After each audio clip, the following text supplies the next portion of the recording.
नमस्कार भाइयों। पहले भी वीडियो डाल चुका हूँ। वो वीडियो डॉक्टर अंबेडकर की लिखी पुस्तकों पर थी। तो लाइक कर सकते हैं, अगर ठीक लगे तो चैनल को सब्सक्राइब कर सकते हैं। आज जो हम बात करने वाले हैं वो अंबेडकर जी के द्वारा लिखे गए लेख के ऊपर एक पुस्तक लिखी गई थी जिसको पाकिस्तान और पार्टीशन ऑफ इंडिया, पाकिस्तान और पार्टीशन ऑफ इंडिया इस नाम से इस पुस्तक को पब्लिश किया गया 1946 में। और एमएस बॉम्बे ने इनको पब्लिश किया। मटेरियल पब्लिकेशन कमेटी बनी थी, उन्होंने इसको पब्लिश किया। तो इसमें जो है डॉक्टर अंबेडकर जो है one man one vote one value की बात कर रहे हैं। और उसमें जो ये पब्लिश हुई 1946 में, इस बुक में लिखा गया है अंबेडकर के द्वारा, more brain O lord, more brain or we shall mar utterly this fair garden we might win. ये कोट से शुरू करते हैं लेख को। इस पुस्तक में उन्होंने जो लिखा है वो मैं वन बाय वन चीज़ों को आपको बताऊंगा। इसके अंदर जो पाकिस्तान और पार्टीशन ऑफ इंडिया बड़ा डिटेल में दिया गया है। इसमें उन्होंने परवाह नहीं की कि हिंदू नाराज़ होता है या मुस्लिम नाराज़ होता है। काफ़ी सच्चाई के साथ तथ्य दिए गए हैं। और उसमें कुछ चीज़ें जो हैं, उन्होंने हिंदुस्तान का पार्टीशन क्यों हुआ, टुकड़े क्यों हुए, क्या कारण रहे, बिल्कुल एक प्रकार से तटस्थ होकर के उन चीज़ों को डिटेल में दिया है। हम वो डिस्कस करेंगे। मैं आपसे रिक्वेस्ट कर रहा हूँ कि हमें परिस्थिति को समझना है, इतिहास से हमें शिक्षा लेनी है, लेकिन वो समय और स्थान का महत्व होता है। उस समय हो सकता है कुछ मजबूरियाँ रही हों, हमारे हिंदू भाइयों की भी, मुस्लिम भाइयों की भी। केवल हमें इतिहास से एक प्रकार से ये पता करना है कि हमसे गलती क्या हुई। हमें इतिहास को जानने का मकसद जो है यही रखना चाहिए, इससे ज़्यादा नहीं। किसी को गलत ठहराना मेरा काम नहीं है। मैं इतना केवल आपके सामने लाना चाहता हूँ, क्योंकि इन चीज़ों की बार बार जो है हमारे सामने कई भी वीडियो आती है सोशल मीडिया पे, कभी गलत इन्फॉर्मेशन। एग्जैक्ट उनकी बुक से मैं पढ़ करके आपको बता रहा हूँ। सिंपल लैंग्वेज में आपको बताऊँगा कि क्या क्या लिखा गया है उस बुक में। तो मैंने बताया कि इस बुक के अंदर, जो बुक का नाम है पाकिस्तान और पार्टीशन ऑफ इंडिया, इसमें अंबेडकर जी ने बिल्कुल क्लियर जो चीज़ें लिखी हैं वो उन्होंने परवाह नहीं की हिंदू नाराज़ होंगे या मुस्लिम नाराज़ होंगे। जो सत्यता है उन्होंने सत्यता को वर्णित किया है, वो मैं आपके सामने लेके आना चाहता हूँ। तो इसके अंदर जो है, मुस्लिम लीग ने लाहौर रेजोल्यूशन पास किया था, ये उसके ऊपर आधारित है। मुस्लिम लीग ने लाहौर जो रेजोल्यूशन है उसमें पाकिस्तान की एक प्रकार से डिमांड रख दी थी। उन्होंने बोल दिया था कि हिंदुस्तान के हमें जो मुस्लिम बाहुल्य क्षेत्र हैं वो हमें एक प्रकार से पाकिस्तान के रूप में चाहिए। पाकिस्तान शब्द बाद में आया, लेकिन मैं आपको डिटेल में बताऊंगा। पहले वो प्रांत बोल रहे थे कि जो प्रांत हमारे, जिसमें जो मुस्लिमों की संख्या ज़्यादा है, वो हमारे इसमें आना चाहिए पाकिस्तान में। बाद में उन्होंने स्टेप वाइज इसको पाकिस्तान का नाम दिया और लाहौर रेजोल्यूशन में इन्होंने डिमांड रख दी थी। और इसको सुनकर के हिंदू एकदम से हैरान हो गए थे कि ये डिमांड कैसे आई। कोई नहीं चाहता था कि हिंदुस्तान का बंटवारा हो। कोई नहीं मानता था इस बात को कि जो हिंदू मुस्लिम साथ होकर लड़े हैं आज़ादी के लिए, ऐसा क्या हुआ, क्या परिस्थितियां बनी कि वो भारत के दो टुकड़े, तीन टुकड़े करने पे तुल गए। इस चीज़ को हम थोड़ा सा गहराई से समझेंगे। जब अंग्रेज़ों के विरुद्ध लड़ाई लड़ रहे थे 1857 से लेकर के और हमारी आज़ादी तक, हिंदू मुस्लिम जो है वो साथ में एक प्रकार से साथ होकर लड़े। लेकिन कुछ चीज़ें ऐसी हुई कि हम वहीं आकर खड़े हो गए जहाँ से हमने शुरू किया था। तो उसके अंदर जो है पाकिस्तान जो समस्या आ गई, जिसमें डॉक्टर अंबेडकर चेयरमैन थे। जो इंडिपेंडेंट लेबर पार्टी थी उसमें कमेटी बनाई गई। इंडिपेंडेंट लेबर पार्टी जो डॉक्टर अंबेडकर के उसमें थी, वहाँ वो चेयरमैन थे इसके। तो उसमें एक कमेटी बनाई गई जिसमें कमेटी में 14 अपेंडिसेस हैं और 3 मैप दिए गए हैं।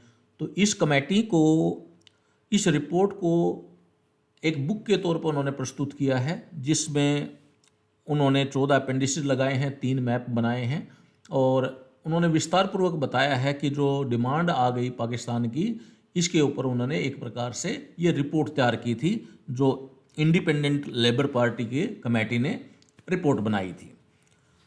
अंबेडकर जी लिखते हैं, अगर सिर में दर्द हो जाए तो सिर को काटा नहीं जाता, उसका इलाज किया जाता है। अगर कोई बच्चे के ऊपर 2 औरत अधिकार दिखा रही हों तो उस बच्चे को काटा नहीं जाता, काट कर नहीं दिया जाता। वो अपनी पीड़ा एक प्रकार से बता रहे हैं कि सर में दर्द है लेकिन हम सर को काट रहे हैं। तो उसमें जो है, थोड़ा सा मैं बताऊंगा कि इंग्लिश जो कोट होती है उसको हिंदी में जब लेके आते हैं थोड़ा सा मीनिंग बड़ा अजीब लगता है, उसको समझना है आपको। तो उन्होंने एग्जाम्पल दिए हैं कि मान लो एक बच्चे के ऊपर 2 लेडीज क्लेम करती ये मेरा है, तो उसको काटा नहीं जाता। तो वो इस प्रकार से इसको उपमा दे रहा है, ये बता रहे हैं कि इस तरह का कोई इलाज नहीं है। तो पाकिस्तान बनने को लेकर के एक प्रकार से इशारा कर रहे हैं कि हिंदुस्तान के 2 टुकड़े करना ये कोई इलाज नहीं है।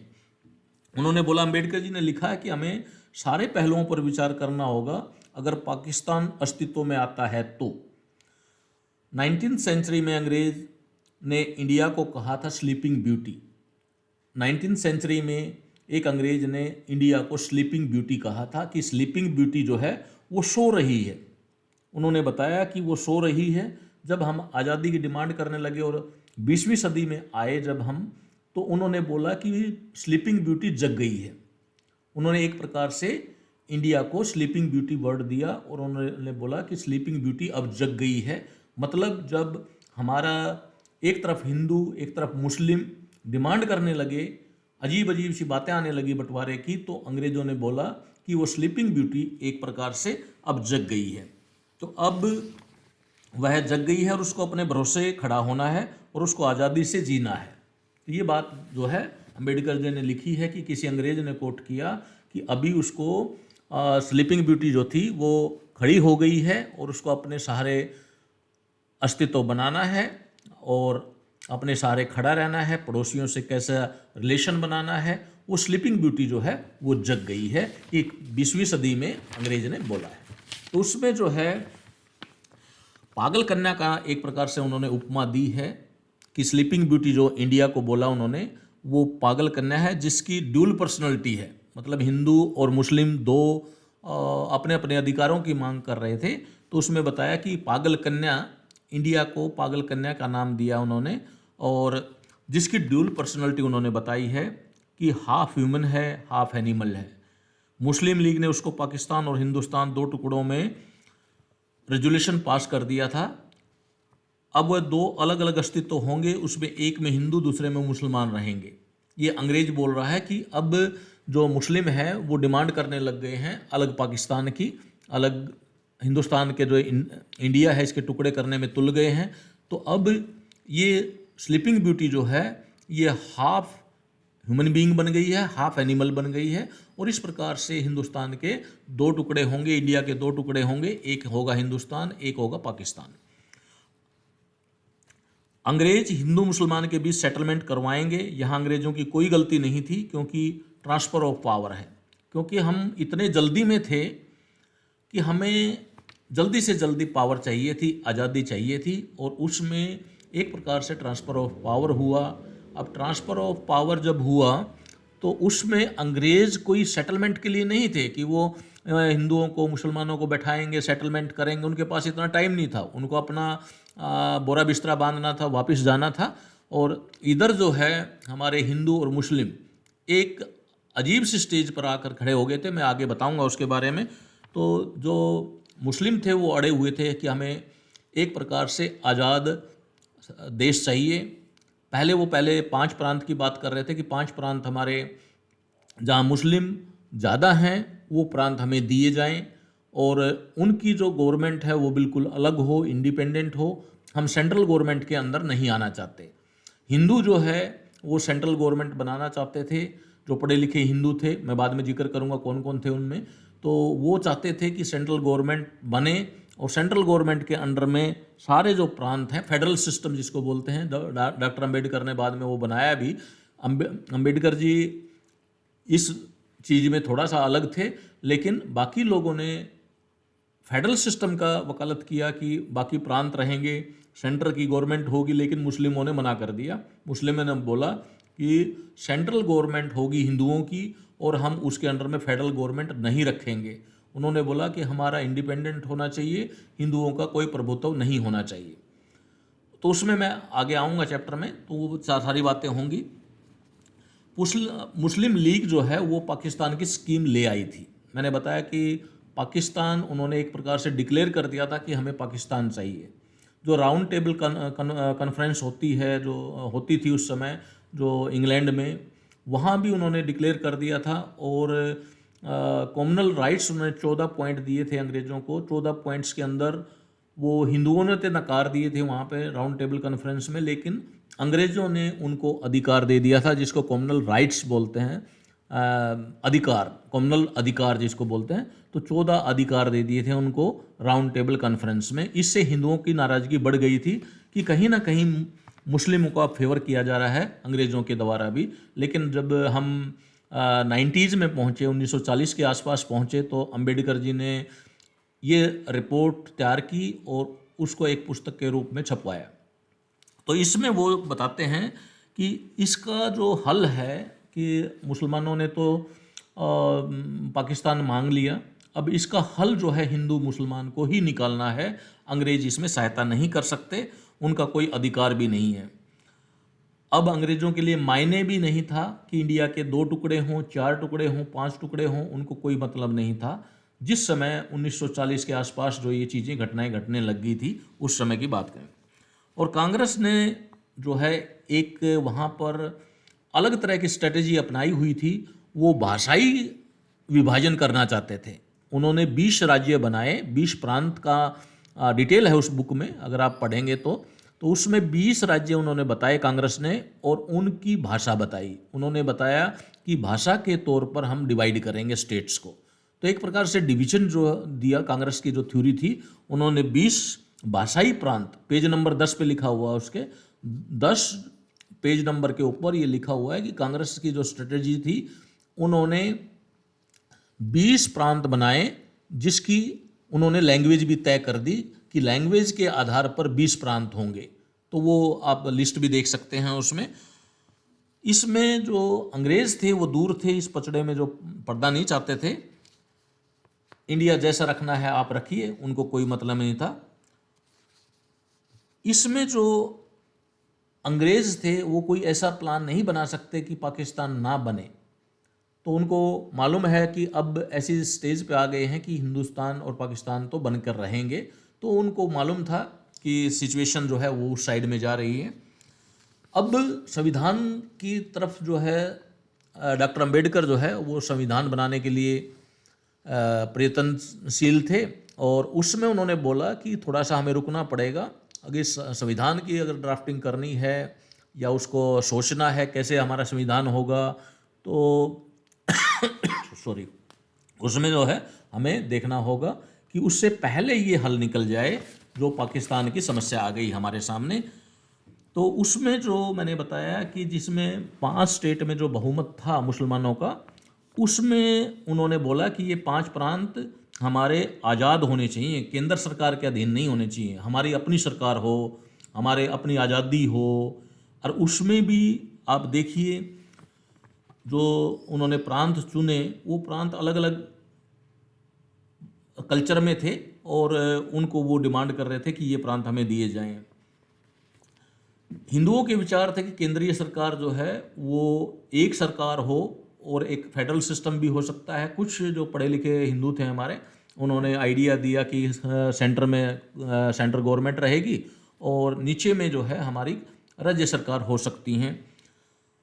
क्योंकि उस समय आप देखिए कि प्रांतीय जो हमारा व्यवस्था थी, उसमें सिखों को बंगालियों से कोई सरोकार नहीं था, बंगाली, राजपूत, मद्रासी सब अलग अलग थे।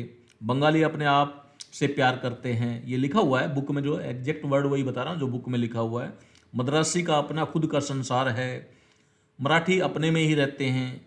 ये अंबेडकर जी ने लिखा है कि उस समय हर प्रांत का अपना एक स्टाइल था। सिखों को बंगालियों से कोई मतलब नहीं, बंगाली, राजपूत, मद्रासी सब अलग अलग हैं। मद्रासी का अपना खुद का संसार है, मराठी अपने में ही जीते हैं। भाषा में विभिन्नता है, जातिवाद है, भूतकाल के घाव हैं जो डिवाइड करते हैं सभी को सभी से। इस तरह का उन्होंने एक विचार दिया। लेकिन यह भी बात सत्य है कि हिंदू एक होना चाहते थे। उस समय जो हिंदू हैं वो एक होना चाहते थे, ये भी लिखा हुआ है। एक यूनाइटेड नेशन बनाने की इच्छा थी हिंदुओं की, जो है वो एक यूनाइटेड नेशन बनाने की इच्छा थी। लेकिन क्योंकि आर्थिक स्थिति उस टाइम कमज़ोर थी, ये एक फैक्टर था जिसमें एक अड़चन आई हुई थी कि अगर हमें यूनाइटेड स्टेट बनाना है, एक नेशन बनाना है, तो उसमें केंद्र सरकार के उसके ऊपर खर्चा भी आएगा केंद्र सरकार बनाने में। तो वो चीज़ें कुछ अड़चन भी थी हमारे सामने, क्योंकि राज्य सरकार हो या केंद्र सरकार हो, उसके मेंटेनेंस के लिए पैसा चाहिए, लेकिन पैसा हमारे पास उतना नहीं था। तो जो टैक्स थे, क्या क्या टैक्स लगा सकते थे हम उस time, custom, excise, salt, currency, post and telegraph, income tax, railways, ये सरकारों का खर्चा जो है वो निकालेगा इससे, टैक्स से। लेकिन टैक्स कौन देगा? टैक्स पब्लिक देगी। उस समय जो पब्लिक है वो ऑलरेडी गरीब है, आर्थिक स्थिति हमारे देश की बहुत कमज़ोर थी। तो उस तरह से देख करके अम्बेडकर जी ने कहा, हो सकता है सरकार का खर्चा इतना हो जाए कि देशभगत हिंदू और कट्टर मुस्लिम बाद में सरकार को गिरा करके आपस में हाथ मिला लें। ऐसा भी हो सकता है कि लोग फ्रस्ट्रेटेड होके और रिवोल्ट कर दें, और उसमें जो है हिंदू और जो देशभगत हैं और कट्टर मुस्लिम जो हैं वो सरकार को पसंद ना करें, क्योंकि आर्थिक स्थिति इतनी मजबूत नहीं थी। तो एक डिजास्टर भी हो सकता है कि हिंदू और मुस्लिम मिल करके गवर्नमेंट को गिरा दें। ये भी अंबेडकर जी ने संशय जताया था। उसमें उन्होंने बोला कि अगर ऐसा हुआ कि हमारे पास आर्थिक स्थिति कमज़ोर होने की वजह से हमने सरकार बनाई और उसका टैक्स जो लोगों के ऊपर लगाया, तो डिजास्टर होने की संभावना है। सिविल वार की आशंका जताई थी हमारे डॉक्टर अंबेडकर जी ने। उसमें जो है अगर एक सरकार होगी और 5 प्रांत मुस्लिमों के होंगे और उनको आज़ादी दी गई पूर्ण तौर से, तब भी मुश्किल। और अगर वो सेंट्रल गवर्नमेंट जो है जो हिंदुओं की बनेगी उसके अंडर में रखे गए, तो वो उनके स्वीकार्य नहीं था हमारे मुस्लिमों को। तो सिविल वार की भी एक संभावना बन रही थी उस समय। इसलिए पाकिस्तान के बारे में सोचा कि जब नया सिद्धांत बनाने से पहले इसका हल निकाला जाए। मिस्टर गार्विन जो है उन्होंने लिखा है, जो साइमन कमीशन आया था वो रिपोर्ट ऑन इंडिया तैयार करने के लिए आया था कि इंडिया की क्या सिचुएशन है आज़ादी के लिए। तो डॉक्टर अंबेडकर अपनी बुक में लिखते हैं कि मिस्टर गार्विन ने एक पॉइंट आउट किया था कि इससे बेटर होता कि साइमन कमीशन जो है वो report on constitutional problem in India के ऊपर रिपोर्ट बनाता। Report on constitutional problems in India, ये अगर इसके ऊपर होता तो ये काम देश के लिए उनको करना चाहिए था अंग्रेज़ों को। ये मिस्टर गार्विन लिखते हैं। इस किताब में पिछले 20 साल की हिस्ट्री व सामाजिक जो दशा है 1920 से लेकर 1940 तक का एक प्रकार से दर्पण दिखाया गया है डॉक्टर अंबेडकर के द्वारा कि एक्चुअल परिस्थितियाँ क्या थी। इससे नेक्स्ट वीडियो जो मैं बनाऊंगा उसमें आपको एग्जैक्ट सिचुएशन बताऊंगा। ये मैं एक प्रकार से उस बुक के बारे में आपको बता रहा हूँ कि उस बुक का जो है 20 साल का जो एक्चुअल पिक्चर है वो पिक्चर उसमें दिखाई है डॉक्टर अंबेडकर ने। उसने जो है इसके पार्ट हैं, पार्ट 1, 2, 3, 4 ऐसे पार्ट करके बनाए हैं। पार्ट के अंदर चैप्टर हैं। पार्ट 1 जो है मुस्लिम केस फॉर पाकिस्तान है, जिसमें उन्होंने बताया कि मुस्लिम बहुमत जो इलाके हैं उनको मुस्लिमों को चाहिए अलग राज्य बनाए जाएं, वो अपना अलग देश बनाना चाहते हैं। हिंदू मेजोरिटी की वजह से वो प्रभुत्व दिखाएंगे। उन्होंने बोला कि मुस्लिम बोल रहे हैं कि हिंदू मेजोरिटी में है इसलिए हमारे ऊपर प्रभुत्व दिखाएंगे। 26 मार्च 1940 को लाहौर सेशन में जो है रेजोल्यूशन पास हुआ all India Muslim league working committee के द्वारा। इसमें जो मुसलमानों की सलाह जो इसका कंसिडरेशन है गवर्नमेंट ऑफ इंडिया एक्ट 1935, पहले गवर्नमेंट एक्ट 1935 जो है लागू था, गवर्नमेंट ऑफ इंडिया 1935, उसमें चेंजेज करने थे। तो मुसलमानों ने बोला कि हमारी कंसिडरेशन के बगैर इसके अंदर कोई चेंजेस ना हो और हम इसको मानने के लिए भी तैयार नहीं है। गवर्नमेंट ऑफ इंडिया एक्ट जो है 1935 ये हमारे लिए ठीक नहीं है। अगर वाइस राय इसको रिकन्सिडर करते हैं तो उसमें जो है हमारी सहमति होनी चाहिए। हमें इंडिपेंडेंट स्टेट्स चाहिए नॉर्थ वेस्ट में, ईस्ट जोन ऑफ इंडिया, जो ऑटोनॉमस हो और सॉवरन हो। उन्होंने इस तरह से डिमांड की कि 5 प्रांत हमें चाहिए। तो संविधान में माइनॉरिटी के अधिकारों की वकालत की गई। जो संविधान बनने वाले थे उसमें डॉक्टर अम्बेडकर ने लिखा है कि उनकी जो हम माइनॉरिटी के अधिकार अलग से रख सकते थे, उनको अधिकार दे सकते थे, वो भी उसकी जगह जो religious, cultural, economical, political, admin and other rights थे वो लिखे जाएंगे, ये भी बात कही, लेकिन वो मानने के लिए तैयार नहीं थे।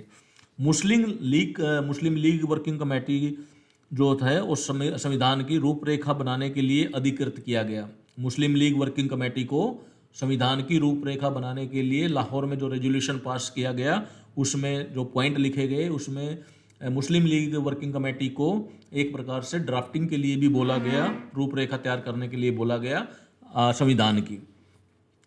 जो पार्ट 3 मैंने बताया कि वो 5 स्टेट जो डिमांड कर रहे थे, जो एरिया डिमांड कर रहे थे, वो एरिया था पंजाब, बलूचिस्तान, सिंध, बंगाल, और उसमें बंगाल के साथ जो है आसाम भी आ गया था और जम्मू कश्मीर भी आ गया था। इंडिपेंडेंट जो स्टेट चाहिए थे उनको, ये स्टेट थे पंजाब, बलूचिस्तान, सिंध, बंगाल एंड असम और जम्मू कश्मीर। फेडरेशन बनाना चाहते थे, वो को फेडरेशन बनाना चाहते थे। इसमें भी डाउट था उस समय जो मुस्लिम लीग थी उसमें ये भी डाउट था कि वो प्रांतों को ही आज़ादी चाहते हैं या देश अलग चाहते हैं। तो उसमें कन्फ्यूजन था, वो फेडरेशन चाहते हैं या को फेडरेशन चाहते हैं या अपना देश चाहते हैं। बाद में उन्होंने पाकिस्तान का नाम लिया, लेकिन उस समय तक वो केवल 5 प्रांत की डिमांड कर रहे थे। उसमें जो है लखनऊ में सर मोहम्मद इकबाल दिसंबर 1930 में लखनऊ में अपने भाषण में बोला था कि मुस्लिम लीग उस समय तक जो 1930 में मैंने बताया, दिसंबर 1930 में लखनऊ में मुस्लिम लीग का जो निर्णय था वो स्वीकार्य नहीं था। उसके बाद रहमत अली आए। रहमत अली ने पाकिस्तान नाम की मांग की। रहमत अली MA LLB थे। रहमत अली 1933 में MA LLB, क्योंकि इनकी क्वालिफिकेशन मैं बता रहा हूँ, इन्होंने पाकिस्तान का वर्ड लेके आए। ये पाकिस्तान नाम जो है ये रहमत अली के द्वारा पहली बार लिया गया था। उससे पहले जो है मुस्लिम लीग जो है वो केवल प्रांत की बात कर रही थी। 1933 में जो Pakistan movement, founded by Pakistan movement जो है रहमत अली के चेयरमैनशिप में था, तो उन्होंने क्लियर बोल दिया कि एक हिंदुस्तान होगा, दूसरा पाकिस्तान होगा। ये 1933 की बात है। लखनऊ में रहमत अली ने जो है वहाँ पर पाकिस्तान नाम की मांग की थी। उन्होंने बोला कि इंडिपेंडेंट हो और सेपरेट हो पाकिस्तान। यहाँ से पाकिस्तान की डिमांड जो है वो शुरू हुई थी, जब रहमत अली ने बिल्कुल क्लियर बोल दिया था एक पाकिस्तान होगा, दूसरा हिंदुस्तान होगा। रहमत अली ये मिस्टर जो है ये LLB थे और MA थे। उसके बाद जो है 5 प्रांत जो मांग रहे थे अपने मुस्लिम लीग, उन 5 प्रांतों का जो मैंने बताया कि वो 5 प्रांत इंडिपेंडेंट प्रांत बनाना चाहते थे, इंडिपेंडेंट देश बनाना चाहते थे, लेकिन रहमत अली ने उनके एक प्रकार से पानी फेर दिया और इन्होंने एक देश का नाम बता दिया कि मुझे तो पाकिस्तान चाहिए। अब पाकिस्तान में भी जैसे बंगाल की कल्चर अलग, सिंध की कल्चर अलग, पंजाब की कल्चर अलग, वो कल्चर डिफरेंसेस भी थे। तो बाद में बात आई कि एक पूर्वी पाकिस्तान हो जाएगा और एक पश्चिमी पाकिस्तान हो जाएगा। तो पूर्वी पाकिस्तान मतलब बांग्लादेश जो है उसको पूर्वी पाकिस्तान माना गया था, और पश्चिमी पाकिस्तान जो है ये अपना पंजाब, सिंध, बलूचिस्तान, और सिंध जो है उधर गुजरात से लगता है। तो उस तरह से इन्होंने डिमांड किया कि हमारा जो है एक पूर्वी पाकिस्तान हो जाए, एक पश्चिमी पाकिस्तान हो जाए। आसाम को भी इन्होंने मिला लिया बाद में। पहले ये बंगाल की बात कर रहे थे, उसके बाद इन्होंने आसाम को भी, आसाम एरिया भी इन्होंने बोला कि आसाम एरिया भी हमें मिलना चाहिए। कश्मीर को भी मिला लिया बाद में कि कश्मीर भी हमें मिलना चाहिए। और बोल दिया कि एक पश्चिमी पाकिस्तान होना चाहिए, एक पूर्वी पाकिस्तान होना चाहिए। ये मैं एक प्रकार से भूमिका में चल रहा हूँ। बाद में ये कैसे क्या जस्टिफिकेशन हुआ, कैसे उस स्टेज तक पहुँचे हम, वो बात बाद में बताऊँगा मैं। तो उसमें जो है पेज नंबर 26 पे लिखा है, as mister Gandhi captured the Congress he did two things to popularize it. First, civil disobedience. उन्होंने बताया कि जब महात्मा गांधी ने, पेज नंबर 26 पे लिखा हुआ है, आप देख सकते हैं उस बुक में, जब महात्मा गांधी ने कांग्रेस को कैप्चर कर लिया और उन्होंने दो चीज़ें काम किया, एक सिविल डिसोबीडियंस और दूसरा जो आगे बताएं गांधी जी जो है, उन्होंने एक प्रकार से कांग्रेस को पॉपुलर बनाने के लिए कुछ ऐसे काम किए कि जो नहीं करने चाहिए थे। इसमें जो है उस समय कांग्रेस थी, लिबरल्स थे और बंगाल के उग्रवादी थे। ये तीन एक प्रकार से ग्रुप थे, कांग्रेस, लिबरल्स, बंगाल के उग्रवादी। इसके अंदर जो है कांग्रेस व लिबरल अलग नहीं थे। उस समय की बात कर रहे हैं डॉक्टर अंबेडकर, कांग्रेस और लिबरल की नीति एक ही थी, लगभग वो एक थे। कांग्रेस और लिबरल जो आज बोलते हैं लिबरल्स, हम पढ़े लिखे होते थे तो उनको हम एक ही मानते हैं, कांग्रेस को और लिबरल्स को। ये डॉक्टर अंबेडकर ने बोला है। और बाकी बच्चे जो है वो बंगाल के उग्रवादी बचे। तो इसमें कांग्रेस और लिबरल्स जो है, इसमें थोड़ा सा लिबरल पार्टी में जो है वो उनकी कंडीशन थी कि केवल जो पढ़े लिखे लेवल के आदमी थे वही लिबरल्स में आएंगे, उनकी ये कंडीशन थी। लेकिन महात्मा गांधी ने एक स्टेप आगे बढ़ के बोला कि मेरी कांग्रेस पार्टी में कोई भी ज्वाइन कर सकता है। एक प्रकार से उन्होंने कांग्रेस पार्टी को एक्सपेंड करना था और कोई भी ज्वाइन कर सकता है, ओथ लेकर के कांग्रेस पार्टी में कोई भी ज्वाइन कर। तो इस तरह से उन्होंने एक्सपेंशन जो है वो किया। केवल फर्क लिबरल्स में और कांग्रेस में इतना ही था कि लिबरल्स में उनकी कंडीशन थी कि पढ़े लिखे आए और कांग्रेस में कोई भी आ सकता था। तो उसको, कांग्रेस को पॉपुलर करने के लिए उन्होंने इस चीज़ को अलाउ कर दिया कि मेरी कांग्रेस के अंदर कोई भी, चाहे अनपढ़ हो, चाहे पढ़ा लिखा हो, या मुस्लिम हो, हिंदू हो, कोई भी आ सकता है। उन्होंने एक प्रकार से पॉपुलर बनाने के लिए कांग्रेस को ये डिसोबीडियंस शुरू कर दिया, क्योंकि वहाँ मुस्लिम भी आएंगे, हिंदू भी आएंगे, तो वहाँ पे जो डिमांड है वो अलग तरह की होने लगी। मैं थोड़ा सा आगे वो क्लियर बताऊंगा आपको। दूसरा काम जो महात्मा गांधी का, पहला सिविल डिसोबीडियंस हो गया। जब वो कांग्रेस में सबको शामिल कर रहे थे तो डिसोबीडियंस आने की संभावना थी। और दूसरा उन्होंने किया कि भाषाई जो है प्रांत बनाने की एक योजना लेकर आए। उन्होंने बोला कि भाषा के आधार पर हम 20 प्रांत बनाएंगे। तो उसमें क्या है कि एक तरह से एक आदमी दूसरे आदमी को अलग देखने लग गया। ये भाषाई प्रांत जो 20 जो हैं, वो आप लिस्ट दी हुई है उसमें देख सकते हैं। वो 20 प्रांत जो है वो कांग्रेस की एक प्रकार से नीति थी कि भाषा के ऊपर जो है डिवाइड कर दीजिए। डिवीजन जो है कांग्रेस, वहाँ से एक प्रकार से कांग्रेस की नीति रही है कि डिवाइड एंड रूल। तो उन्होंने भी 20 प्रांत को पहले नॉमिनेट कर दिया कि ये अलग अलग प्रांत होंगे और भाषा के आधार पर उन्होंने सबको बांट दिया। वो लिस्ट भी मैं कभी लेके आऊँगा, कौन सी लिस्ट थी। भाषाई विभाजन किया इन्होंने कांग्रेस ने, और उसमें क्या था, कल्चरल डिफरेंस थे। भाषा एक थी लेकिन कल्चरल डिफरेंस थे उसमें। इस वजह से जो है कांग्रेस जो है दो चीज़ें जो अपने नीति में लेके आई वो गलत थी। तो उसमें जो है चैप्टर 2 है a nation calling for a home. A nation calling for a home Ambedkar ji की पुस्तक का सेकंड चैप्टर है, चैप्टर नंबर 2, जिसमें इन्होंने बताया कि मुस्लिम लीग जो है सेपरेट नेशन की डिमांड करने लगी। और इसमें हिंदू जो है एकदम से अचंभे में हो गया कि ऐसा क्या हुआ कि इमीडिएट जो है उनको पाकिस्तान चाहिए। मुस्लिम लीग जो है, मुस्लिम लीग के साथ में 4 और ऐसे ही दल थे जो मुसलमानों के थे। लेकिन वहाँ क्या किया, महात्मा गांधी ने पहले मुस्लिम लीग को ज़्यादा तवज्जो नहीं दी। तवज्जो ना देने की वजह से जो बाकी 3 ग्रुप थे, उनके पार्टी थी मुसलमानों की, उनको इन्होंने थोड़ा सा इम्पोर्टेंस दे दी और मुस्लिम लीग को पीछे रखा। तो मुस्लिम लीग को भी अपने एक प्रकार से स्थापना करनी थी उस लेवल पे। तो उन्होंने जो है एक प्रकार से नई डिमांड शुरू कर दी कि हमें 5 प्रांत मुस्लिम वाले चाहिए, हमें अलग होना है, हमें आज़ाद होना है। इस तरह की डिमांड करके मुस्लिम लीग जो है थोड़ी सी आगे आ गई। और जो इंडिया इज ए नेशन, ये एक प्रकार से प्रोपेगेंडा शुरू किया गया। वो प्रोपेगेंडा कांग्रेस के द्वारा भी था, लिबरल्स के द्वारा भी था, और मुसलमानों के द्वारा, जो मुस्लिम लीग है या दूसरे दल हैं, इन्होंने एक प्रोपेगेंडा शुरू किया कि इंडिया इज ए नेशन। और नेशन थ्योरी जैसे ही आई, ये सक्सेसफुल प्रोपेगेंडा हो गया। अब यहाँ जो है नेशन जैसे ही आया, नेशन को भी हमने दो भागों में बांट दिया, एक मुस्लिम नेशन, एक हिंदू नेशन। उसकी कहानी मैं नेक्स्ट वीडियो में बताता हूँ। एक इन्होंने नेशन थ्योरी आते ही मुसलमानों ने बोला कि हमारा मुस्लिम नेशन होना चाहिए, और हिंदुओं ने बोला हमारा हिंदू नेशन होना चाहिए, हिंदुस्तान होना चाहिए, हिंदू राष्ट्र होना चाहिए। वो मैं अगली वीडियो में आपको क्लियर करता हूँ। धन्यवाद।